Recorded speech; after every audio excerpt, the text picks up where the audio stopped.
as far as paint is concerned, we've got titanium white, usual. We've got cadmium yellow pale hue. Actually, that's here. And here, I've put in an artist quality cadmium yellow. That's not pale hue either. That's cadmium yellow light. We've got permanent rose. We've got cobalt blue. And I've stuck in a little bit of ultramarine. Okay, so this is more of an extended palette that I'm just going to use just to try and beef up the this painting a bit when I get to the stage where I want to sort of form it into what I want to make out of it. Now, I've got burnt umber here, but here beside it, I've got burnt sienna. Now, those are kind of virtually interchangeable, I think, for the for the initial stages of the painting. We can do a wash with burnt sienna. It's very nice. It's much redder. Okay, so it might do something for the this painting. You know, this happy accidents business. This attempt we're going to make the thing sunny and bright. Okay, black, ivory black. I'm going to try not to use it at all today. Okay, this is like last week, so more of an impressionist palette. No, excluding the black. What else have I got? That is a Charvin paints that Kennedy's used to do. French brand. I'm not really sure about them, but they've got sort of interesting colours. And I thought I might just try that very light leafy green. It's called leaf green in the grass. But we'll see. It might not. It might not do the job that I intend, and I might be better off using yellow and blue to get a really kind of bright, sunny mix. Georgian oiled paper, 11 inches by 7 inches. Okay, so fits nicely into the screen. So let's get going then. And what we're going to do is I'm not going to use the burnt umber for the wash. I'm going to use the burnt sienna.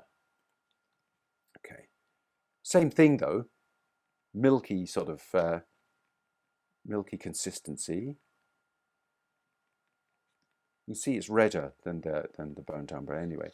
This is one of your earth colours. Well, you'll probably hear that sort of being said in the art shop or in some workshop that you might go to. You might have earth colours on your palette. So burnt umber and burnt sienna, they're earth colours. Ochre is another one. Indian red, that kind of thing. They're more muted. They're not as intense as, for example, cadmiums and cobalts. The pigments come out of the ground, in other words. Sienna probably comes from sienna as far as I can make out. Ochre, that comes from, there's a place comes from various places, but there's a lovely town in southern France called Roussillon, which is well worth a visit. And they pull the ochre out of the ground. Beautiful place. You get covered in yellow dust when you're there. Right, so here we go. Here's the wash going on. It's redder, more sort of like red oxide is another one that would be called an earth color. And here we go. So there is our wash.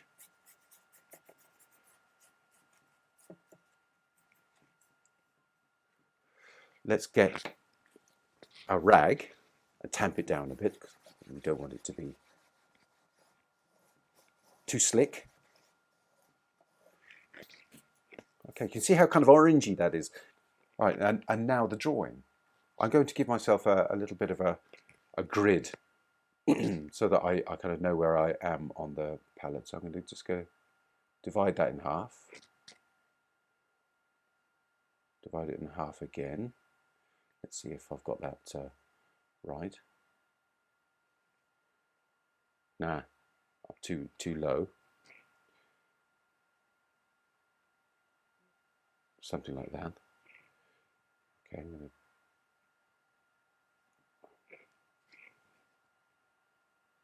this is just another way that you can divide up your canvas or your support to help with your planning and drawing. Quite Renaissance, isn't it?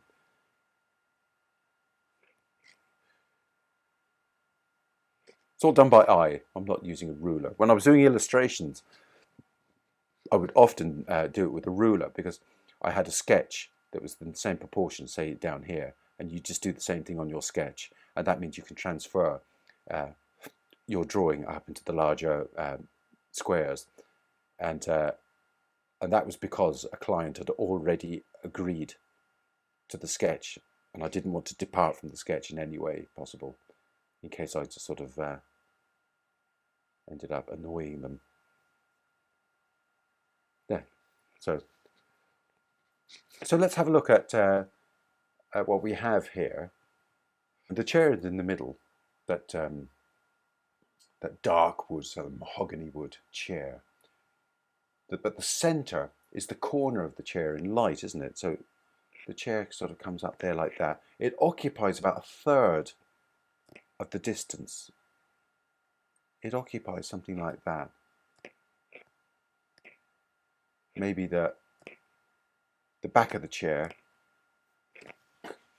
Let me just move my chair a second. The back of the chair comes down there like that. Into the centre. Okay,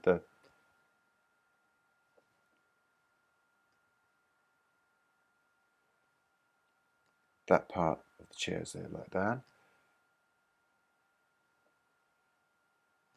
That's the leg. We said that came down to the beginning.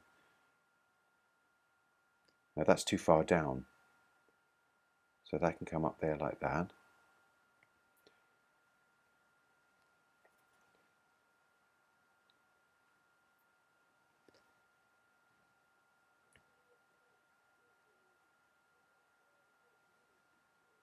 That's the cross piece of that. The back leg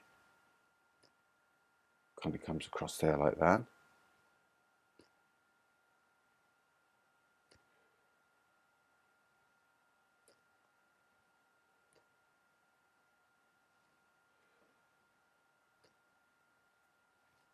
Okay, you can see tonally, in fact, the chair is only slightly darker than the shadows behind it.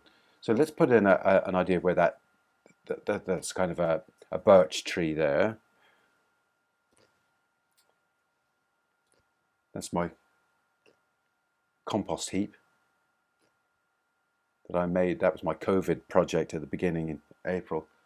I went running around the countryside looking for pallets. I made a compost bin. There's an area of light. If it comes a bit sort of flatter there. There's the shadow cast by my shed, which is behind the compost bin. Okay, and then we've got sort of a little table here. I'm not going to make too much of all these things. Now, there's an interesting thing about that. That we're going to start using negative spaces here to get our drawing right. Okay, so there's a triangle there.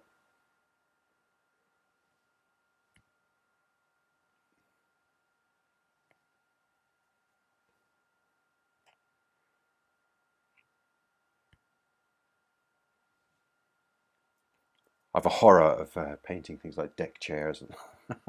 They're so spindly and just kind of frustrating to draw. Arm,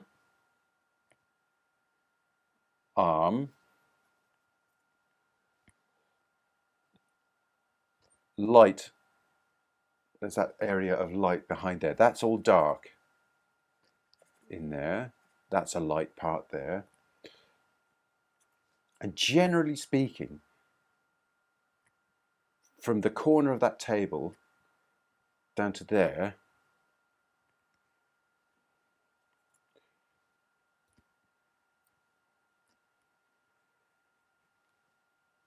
is in shadow, apart from the dappling. And I think that's where you have fun, or just the kind of the creative part comes with those dapples, sort of the light and the shapes cast by the tree, the shadow areas.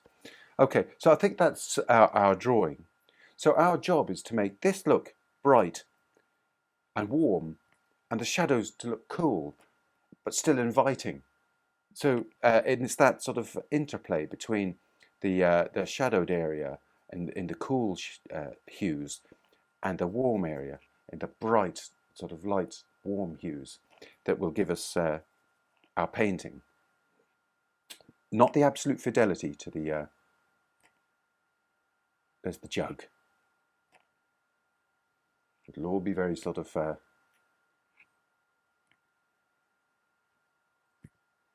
let me just get an indication of that, the way the light falls there. I said that comes along there, and then it's all vegetation up there. So that's our plan. I'm going to do a little bit of a notan in burnt sienna rather than burnt umber, just so that we can get a better idea of what's going on here, and probably you'll be able to see it better as well.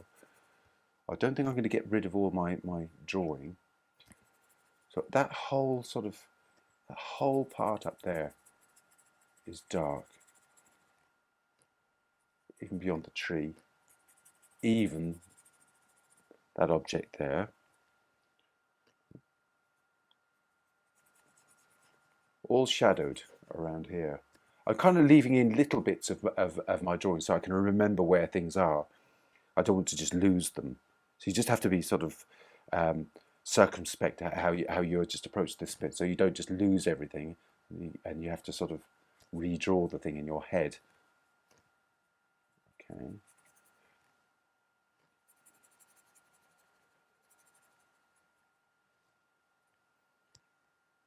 Okay, this is, it won't lose the table. Beyond the table is dark. You see the way I've just kind of left little bits so that I can see where I am. That's there. I forgot the hat on the seat and the scarf, but there, at least the scarf is quite incidental. It'd be great when it goes in, but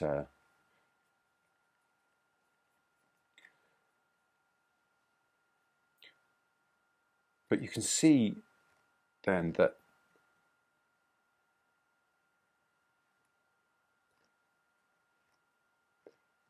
how this sort of helps the design of our painting. Look, essentially we've just got this shadow cool area, light warm area, and that's a kind of a pleasing sort of design, because if it was like that, there'd be no tension in it. But because it's at an angle, everything's at an angle, it kind of gives a nice tension to the design. If I painted or if I'd photographed the thing from here, it would be sort of quite an uninteresting image. But because there's an angle in it, it works better.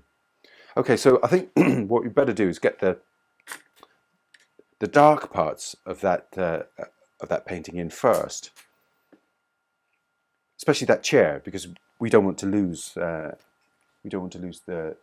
chair. So let me just turn on to the palette again. Right, so let's take some of that burnt umber, put some blue into it. We want to get it dark. This won't necessarily remain this dark in the painting. So I just got some burnt sienna, put some blue into it. Okay, let's turn back. Okay, so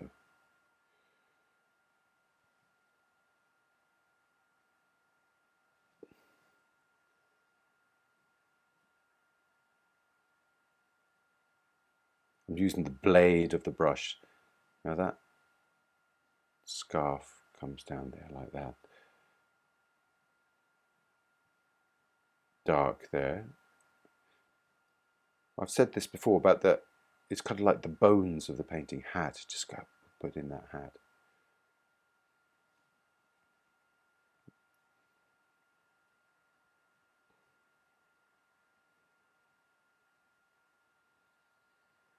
This will help us to know where we are in the painting. We've got a bit of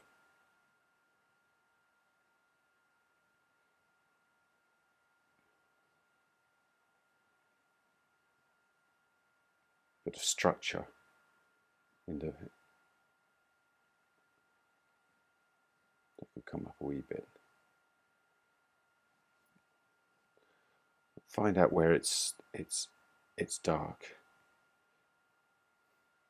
For instance, here, coming off that bit, that's dark there. That is quite dark there. Dark by the compost heap.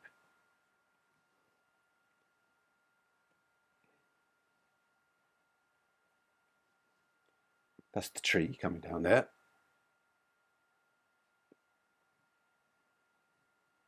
Little pot in there. Joe hasn't turned up, has he? Better make sure he's not waiting. No, he hasn't.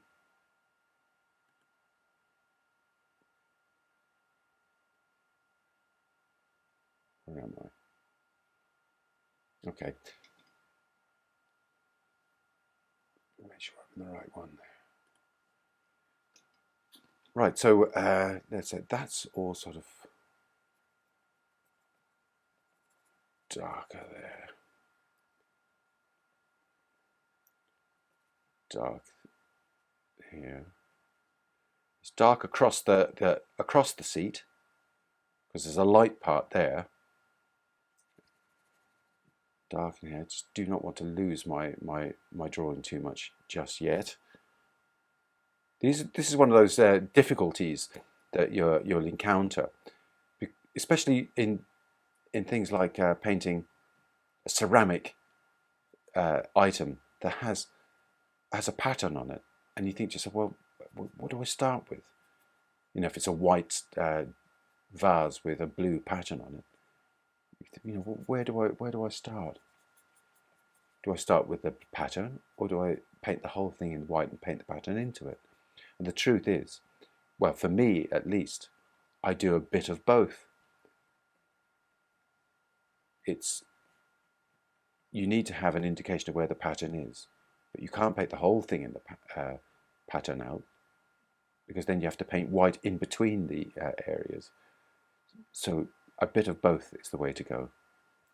Okay, let's put in a light area. Let's put in an area of that grass. Okay, so I'm going to take some of that cadmium yellow, cobalt blue, a little bit of oil, just to help it move. More yellow, more blue. Let's see what that does. It's kind of pretty much like it anyway. I'm going to put in a touch of red at the moment, just to make it more natural.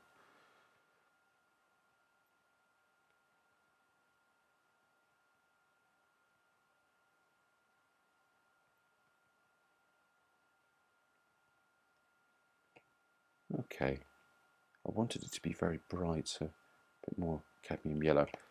We're painting sort of what they call lean at the moment, so we're not using too much paint. It's quite thin, because you may have heard in that in oil painting you paint from lean to fat, not the other way around. And that's because you can sort of end up with a painting that cracks. If you paint a whole load of heavy paint down first and then start sort of putting in details and layers in a reasonably thin wash of paint afterwards, you're running the risk, well, you'll almost certainly get cracking in your paint. So we block in using a reasonably sort of thin mix.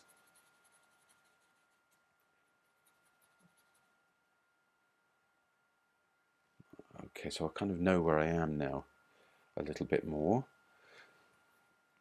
So what can I see? Let's paint that that little table. Let's paint that. Yes, let's paint the table, which is a kind of a turquoisey kind of green color. Gonna make. I would use that green. It's nice. Bit of blue, bit of white, bit more blue.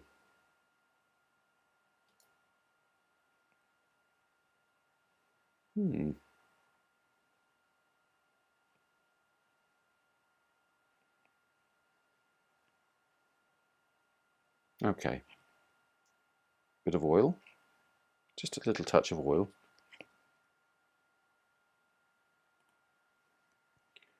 Paint the top of that table. This will also help us remember where we are, because it's different from the other parts, if you see what I mean. So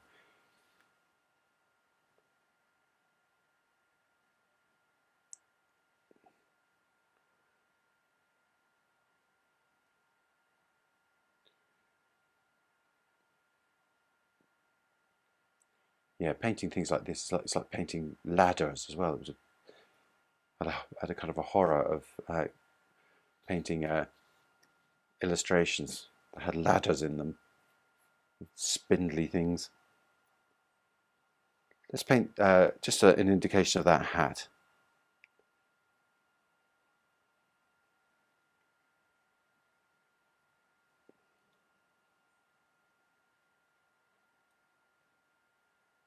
Just remember where it is. We're going to paint that that chair, a bit of that chair. So I think that's a kind of it's essentially a red. Let's make some permanent rose, a bit of yellow, and a bit of blue. It's quite dark. Most of it is actually quite dark, so I'm going to put a bit more blue into it over here. So the permanent rose, cobalt blue, and a bit of yellow. Okay, well let's try that. Okay, so that area there. Leave a bit of space for the scarf that's hanging over the chair there. Oh, there's a bit of a pot there. Mustn't forget that. That's in a similar colour up there, so it's going to block that in.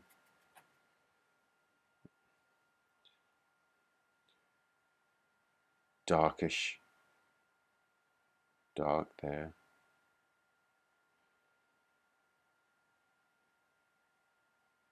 Dark around there. We'd established that. There. Edge of the seat. Gap in there. That there. Yeah, okay. That'll give us something. I'm actually going to sort of put a little indication of that scarf in now. A rich green. Let's do that with cobalt blue and yellow. Looks like we're not going to get exactly the colour, but we cope with the fact that we can't find the colour or can't get the colour by just not worrying about it. Okay, so move.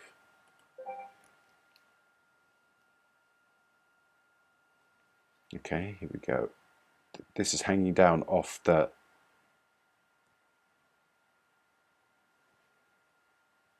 edge of the chair. A little bit there.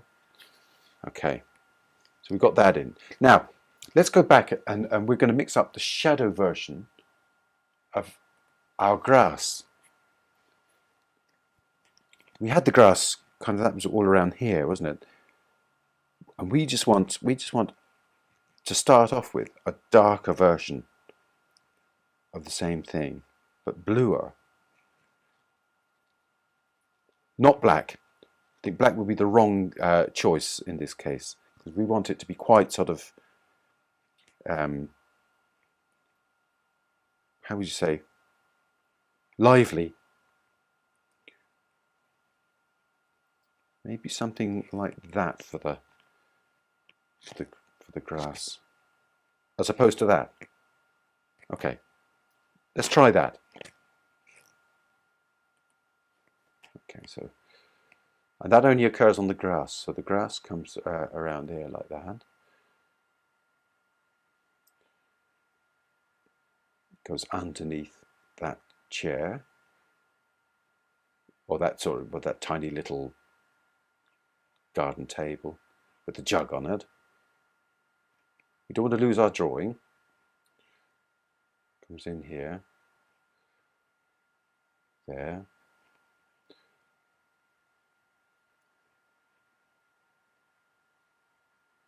I need a little bit more oil in that.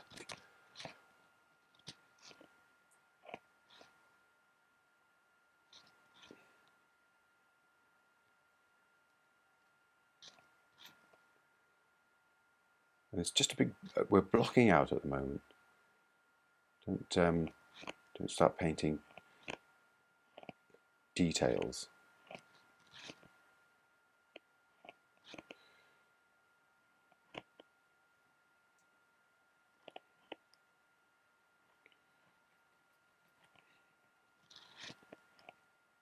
The grass comes around there like that, actually, because after that, it's a stonework. It's a sandstone path. Okay. So we've got that. There's some stuff around here which could go in.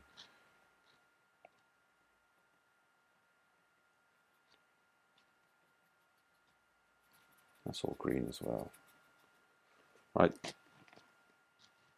Sandstone path. That's essentially a kind of a violet. Here, so I'm going to make my sandstone first. White, yellow, red.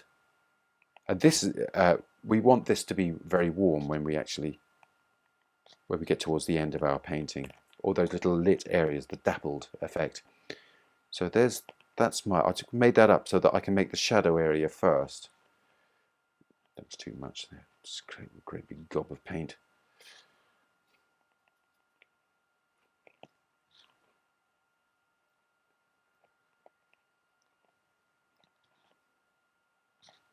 White.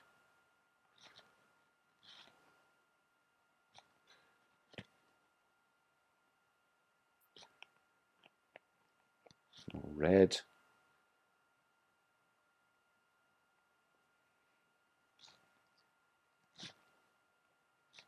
More blue. More white. Okay, something along those lines. Just going to add a little bit of oil, help it move at the beginning of the painting.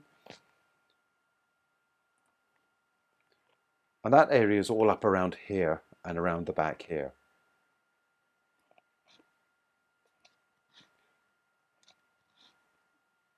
So that joins there like that.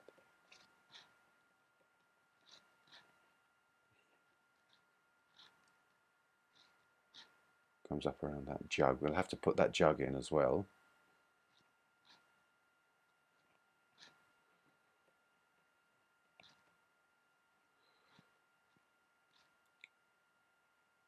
Just going to break that up a little bit because we're going to start trying to establish about that dappling pretty soon. Okay, so we've got that sort of dark part. Let's put that in there a little bit more. Another one there. And let's put the stone in light with the sun on it. Okay, so put something in here. All this we're going to treat later with a smaller brush.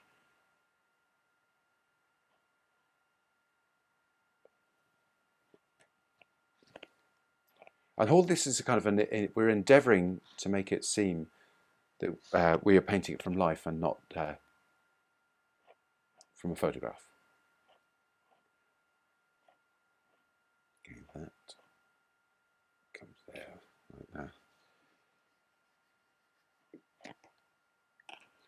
We're simplifying and simplifying and simplifying. Okay, so let's do something more with here, because I'm going to push that up a wee bit. Needs to come there.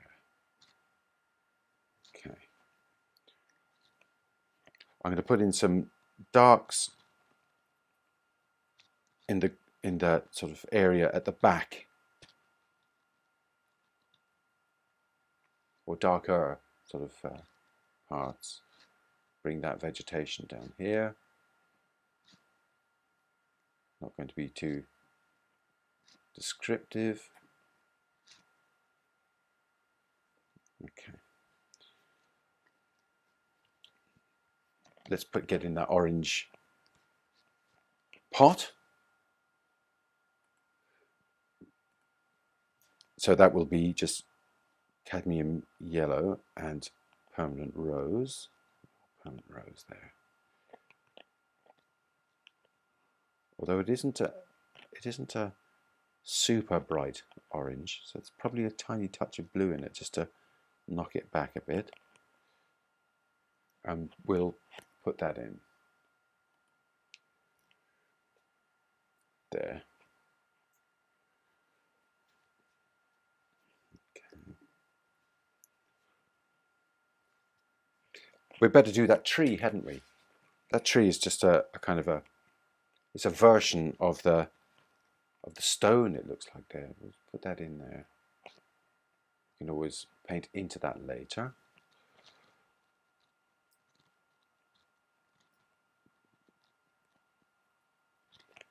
There's a pot here. There's something there. Don't know what that is. There's a dark there.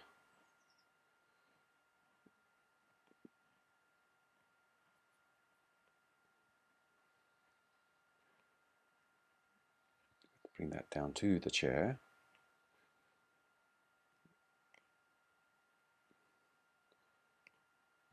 Okay, so we've got some stuff there. I'm just going to change brush now to the smaller one. I want to do a bit of that that light part of the chair there. So it's a much lighter version. So white with red and yellow, but quite a lot of white actually. Let's put that in. Just got to have the idea that there's sun on it. There isn't really actually that much sun on anything else. But okay, I'm going to bring in some of that that green now.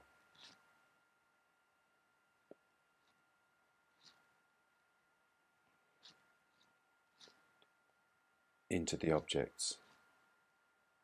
And I made plenty of paint so that I can always fetch more without having to mix more. You know, I made enough at the beginning. So I'm just shaping that table there a little bit.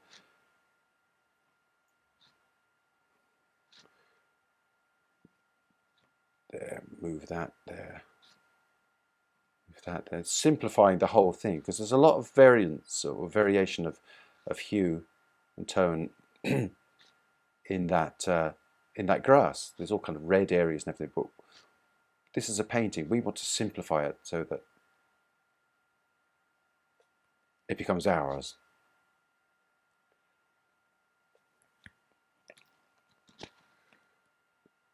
Okay, so there, I might bring the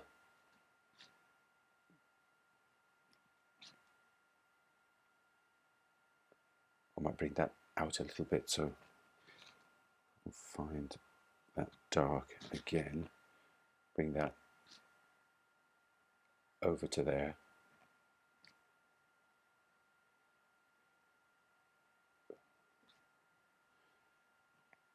There. Now back to the grass, sorry.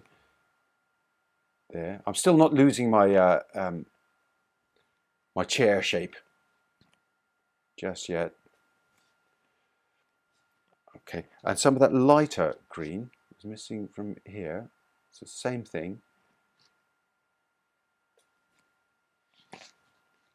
Make a bit more. I didn't make enough after all my preaching. Now, lit area there, lit comes across there like that. And under the chair.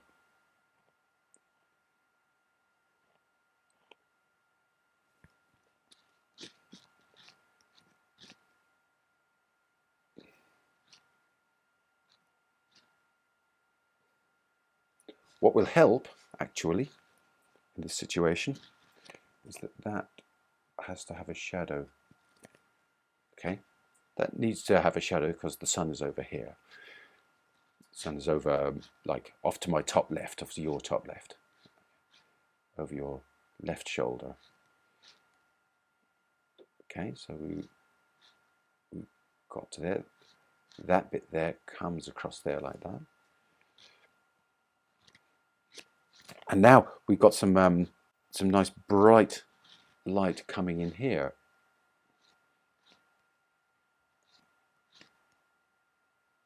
We're not going to sort of overplay that.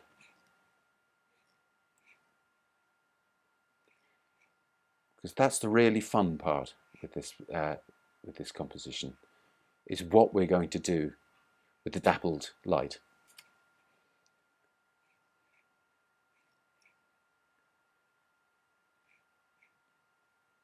Okay.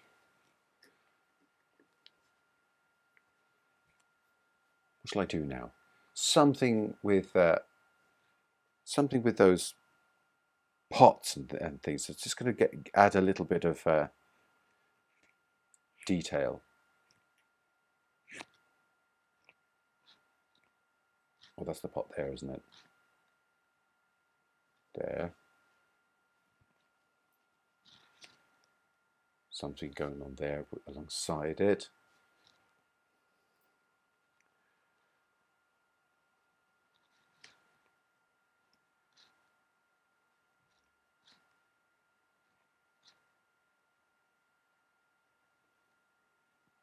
Not going to be overly descriptive. I don't really want to direct people's attention over here too much. It's just a sort of a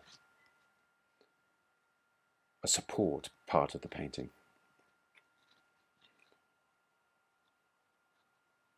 The real thing is kind of happening over here, I think, and just up here in the dappled light. I think really that's probably what it is, isn't it? It's just an exploration of dappled light, sunshine. What's going on around here, but that's a pathway that goes out to the lane. Okay, so now there are some nice bits of sunlight coming in through here.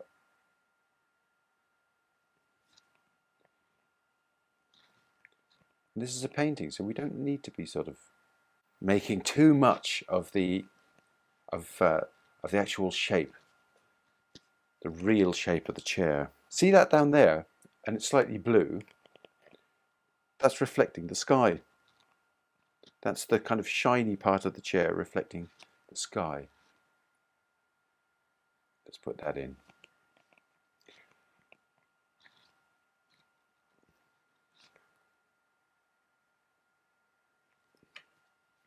That's all we need to do. Okay. That table, I made something up earlier, didn't I? It's very sort of turquoisey kind of thing. But there's a lighter part. I'll make it even larger again. Lighter part on that leg. Okay. Lighter part across the back for some reason. There's actually a glass there, but this is so small I don't think I'll put it in. I don't know whether you can even see it. Inside the jug, there. Let's shape the jug a little bit more with the green. Okay.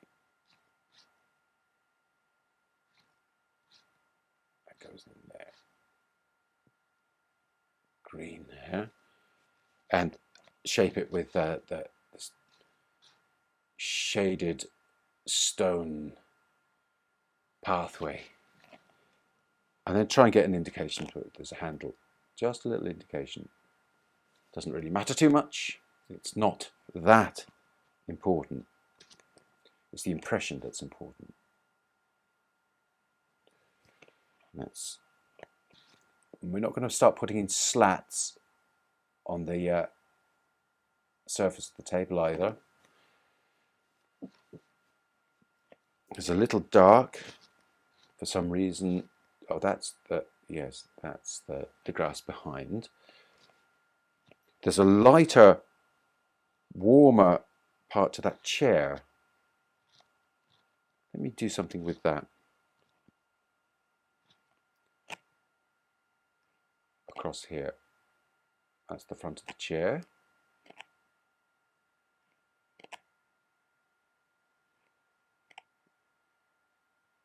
Okay.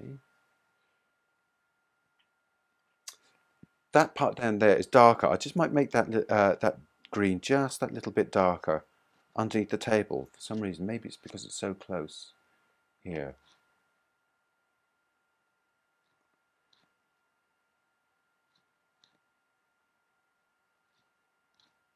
There.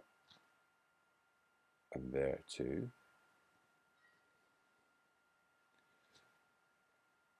Bring that into there. Bring that into there. I'm going to sort of darken that leg at the back of that chair by just mixing all the three primary colours together and adding in blue, just because all we're doing is making a dark. We don't talk about black, obviously. There. In there. Very dark under there.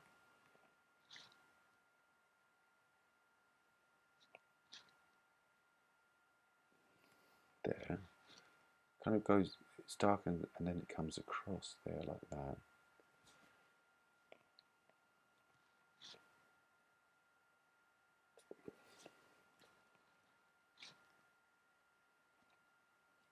Oh, you can actually see another part of the chair just through there.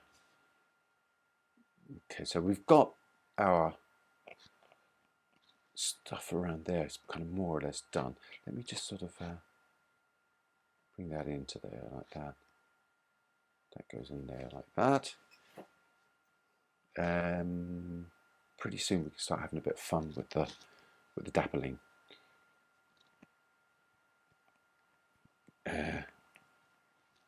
Oh yeah, that's a light one, isn't it? There.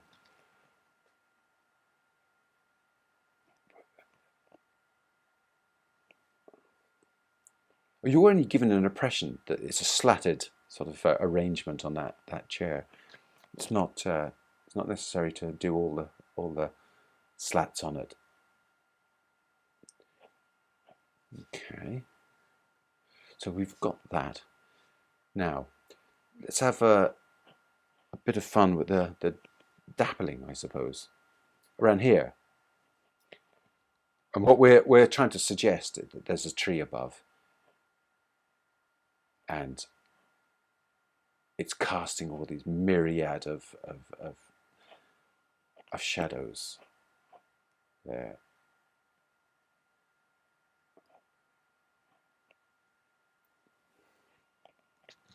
But we don't want to go and overdo it either. It's not necessary. You give the impression, and then that's it. And that's in fact what you do with water as well. Water's like that. You know, the reflections on the water, you just put in sort of, you have fun with the patterns. That's what it is. That goes in there like that.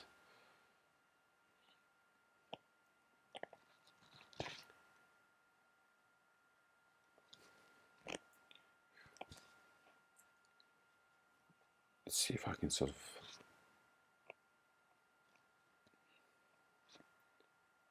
it's the interplay of cool colours and warm colours that will help your painting along and make it sort of, I'd say, compelling. Everybody loves a lovely day.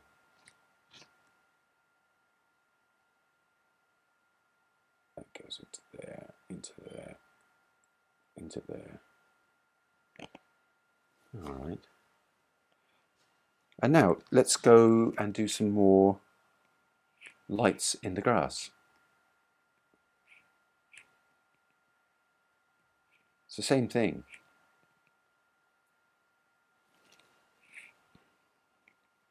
It's just like water.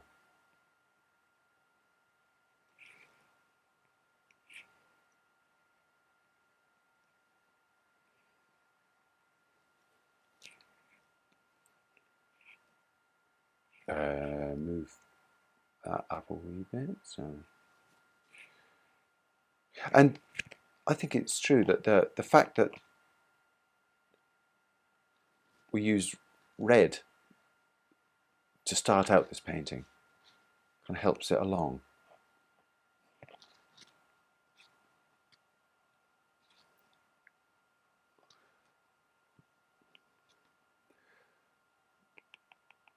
Okay.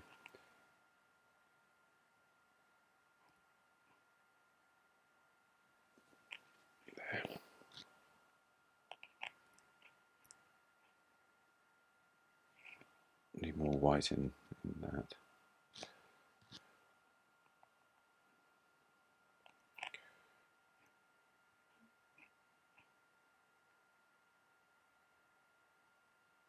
Little patterns, undulations in the light.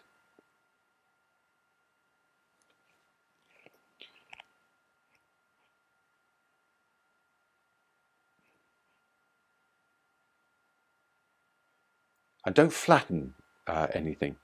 You know, don't sort of start. People start blending it, and I think it's in an attempt to make it more realistic.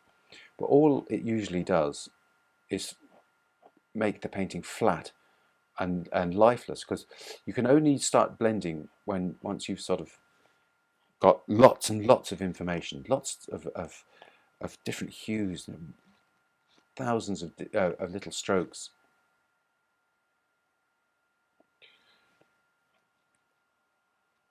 Of varying intensity and hue and tone, and then when you blend, and you should only blend slightly, it takes on a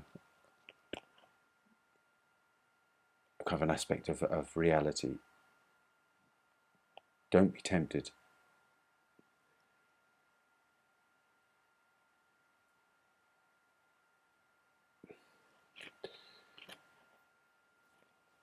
Okay, let's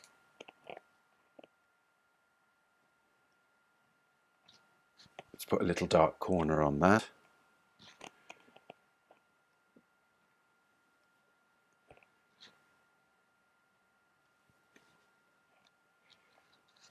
Oh, there's a little reflection of the sky, of course, on this little arm as well.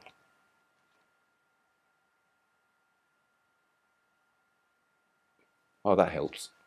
And a very sort of, there's a highlight actually. I'm going to put that on. Give myself a treat there.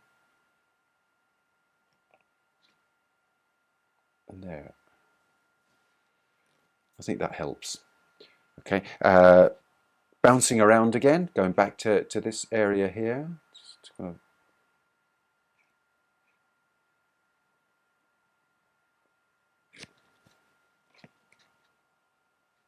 make more of that area there. See, these are little sort of indications that there are leaves above. I don't know whether anyone, did you ever see that I can't remember when it was in the 90s. It was an almost total eclipse of the, I don't know what it was the sun, wasn't it? Or everyone during the day just walked out of their offices and went to the park. For me at the time, it was Merrion Square. And the light was just, I've never seen anything like it. It was dark, but it wasn't dark. I mean, you obviously must remember it, but I was in the park and myself, and I was just looking at the dappled light that it was forming on the floor, you know, coming through the trees, because it was summer. The trees were in full leaf, and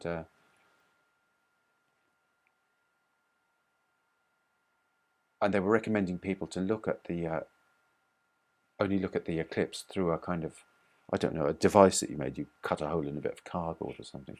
But in fact, the trees were performing the same function. God, it was a real once in a lifetime thing, I think. I just sort of fix that chair so it looks a bit more chair-like. Okay. There. Needs to be something that you can sit in.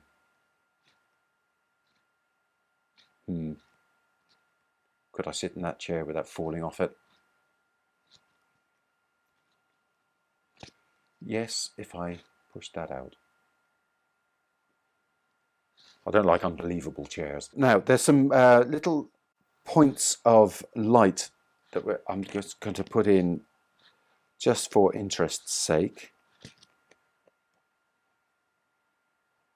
Not even sure what they are. Rocks, I suppose they are.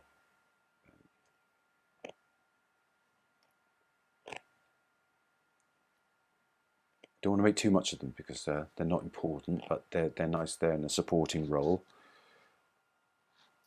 I'm going to darken around that jug just to give it a more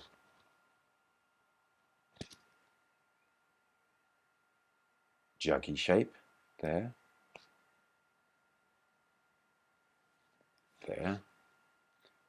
And there's a little highlight on it. There. I think that helps with the sunshine. I'm going to put a little highlight in the white part of that jug. It's not terribly bright, but it's brighter than what I have in there, just over here towards the spout. Yeah, that helps. And now we've got to do that hat, haven't we? Shouldn't neglect that hat. Let's get a bit of blue, a bit darker, to start forming the way that hat looks. A bit darker again.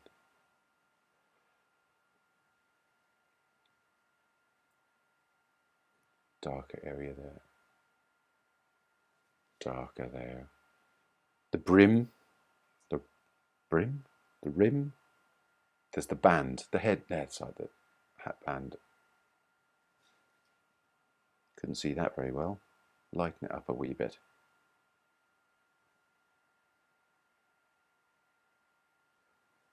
There. And then some lighter areas at the top of the hat.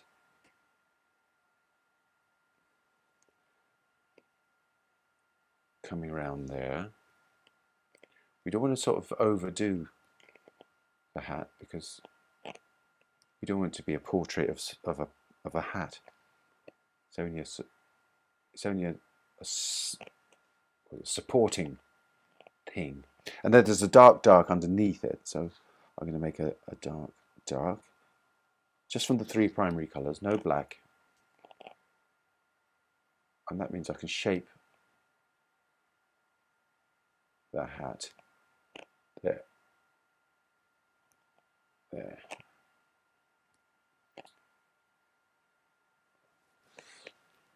Okay. Now, can I do anything with that compost heap? That was fun, going around the town looking for pallets.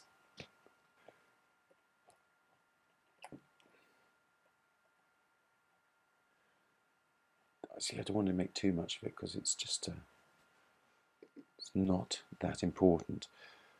And then in this birch tree, it's going to give it a little bit of tonal variation in it. It doesn't need to be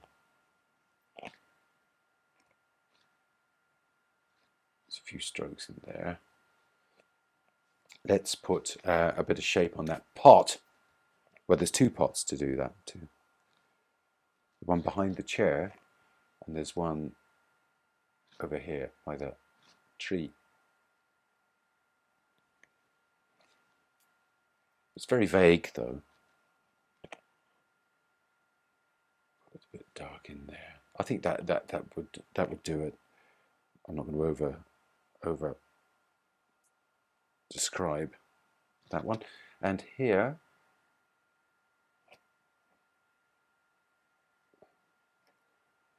we just need to sort of say that there's something there. And now if I get a little bit of a green, put a bit of blue into it, need some variation in the foliage.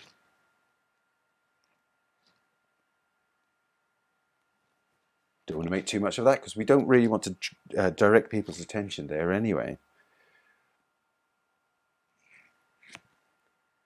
Put some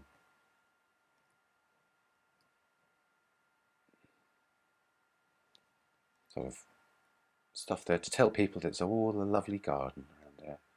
If only they knew, they could see all the neglected plants that were actually there. The slugs got at my beans last night, even though I put a cloche over them. I don't know how they did it. They must be acrobats. What am I going to do? Right, so now, a bit more fun with the shadow here. I could change it slightly to maybe a more vibrant sort of hue.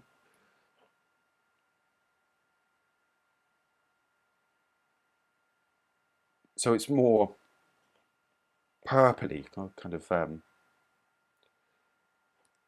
do you call it? Kind of more violet.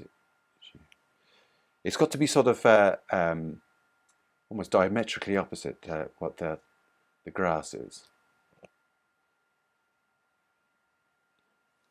or what the stone is. In fact, sorry, not the grass, the stone, which it is a shadow of. And that's a mixture of white, blue, and permanent rose.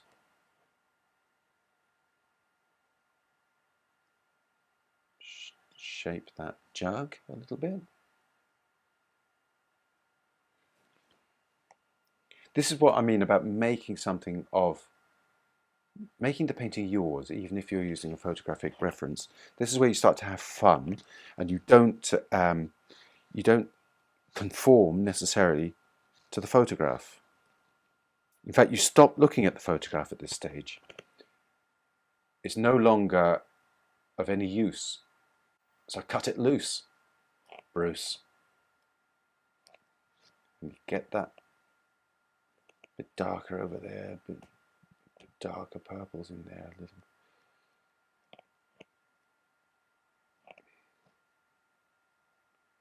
More dappling.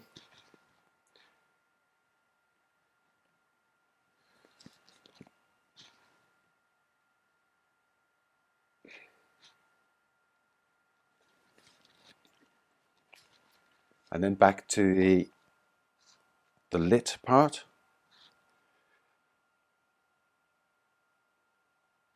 And now the paint is, how would you say, it's neat. It's not thin anymore.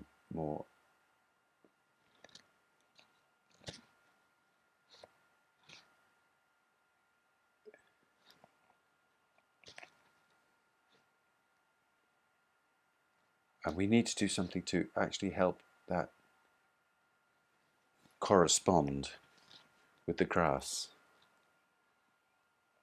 I'll show you, I'll tell you what I mean in a moment. So, well, here's a good example.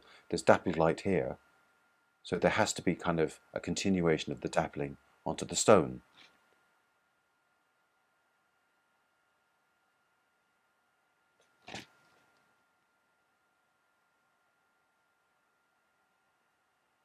These are the little patterns. Okay, and same likewise in the grass. Now I'm going to go back to the lit part of the grass. I'm going to lighten up. Neat paint again.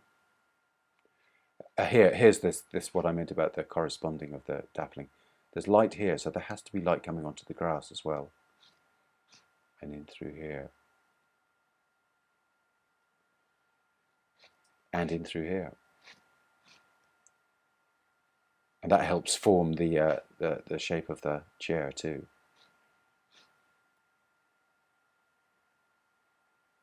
Into there.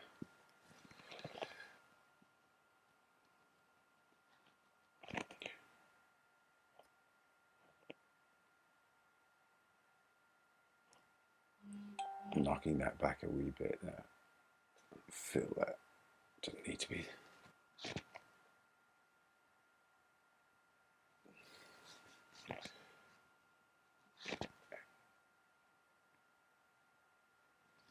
Something happened there. Okay, back to the lit part of the grass, wasn't it? So you can put in little notes to slightly yellower notes. You don't need to overdo it, and you really need to do it here where you're trying to emphasize something. And downward strokes would be just fine here.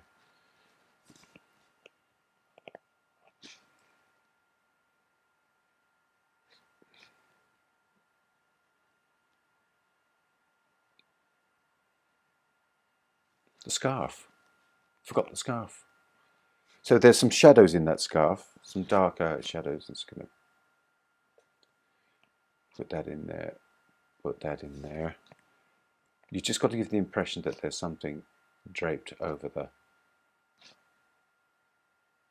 the chair. And there's some very light trimming, which I'll try to describe in very, very brief strokes, but draped casually across the chair.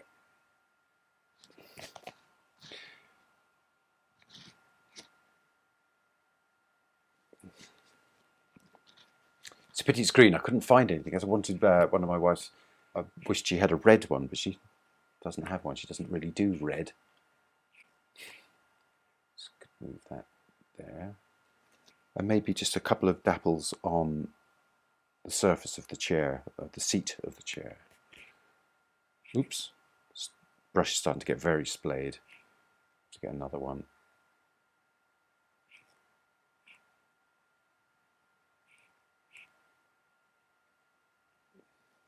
Of course, there would be dapples on the chair as well, because it's in the same environment.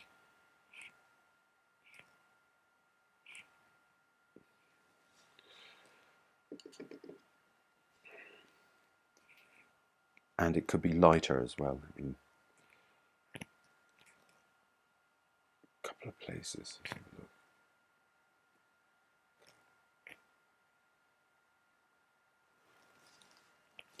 And also it is catching the sky as a reflection.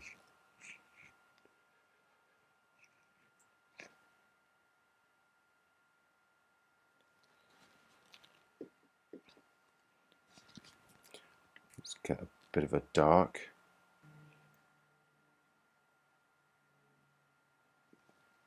Just a few kind of little notes in there.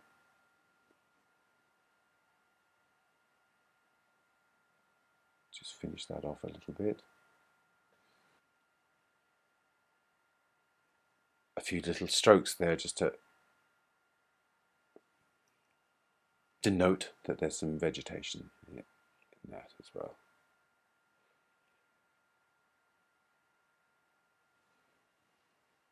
Is there anything we can do with that table? Yes, there's a much lighter sort of part there, and that will push it out into the sunlight too.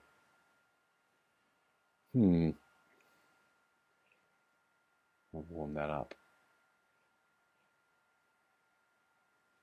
Warm that up there.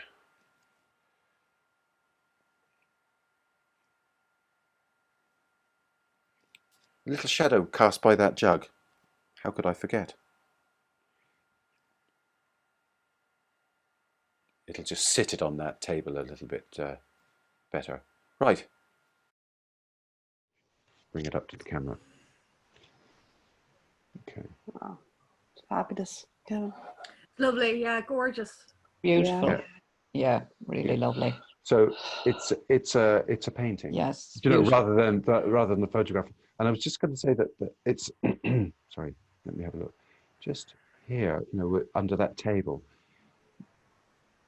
you see that some of the wash is still left to come through, and that kind of helps it. Just in various places around, and they're kind of happy accidents, and they'll sort of they'll make your painting sort of live a little bit, you know, have its own life rather than sort of being captured or enslaved by that photograph and forever tied to the photograph. Okay. Lovely. Beautiful. All right. It's beautiful.